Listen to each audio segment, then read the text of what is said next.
শাড়িটা পরছো কেন? দুর্গাপূজা তো তাই। ওমা, দুর্গাপুজো তো শরৎকালে হয়, এখন তো বসন্তকাল।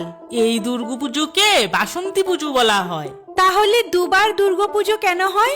বাসন্তী পুজো হলো বাঙালিদের আদি দুর্গাপুজো, যা চৈত্র মাসের শুক্লপক্ষে অনুষ্ঠিত হয়। পৌরাণিক কাহিনী অনুসারে রাজা সুরত মেধা ঋষির পরামর্শে বসন্তকালে মৃন্ময়ী প্রতিমায় দেবীর আরাধনা করে রাজ্য ফিরে পেয়েছিলেন, যা বাসন্তী পূজা নামে পরিচিত। শরৎকালে শারদীয়া দুর্গাপূজার পূর্বে এটিই ছিল দুর্গাপূজার মূল সময়। তার মানে অষ্টমীর অঞ্জলি আর দশমী আবার হবে। একদম ঠিক। তাহলে দশমী অবধি পড়াশোনা বন্ধ? একদম না।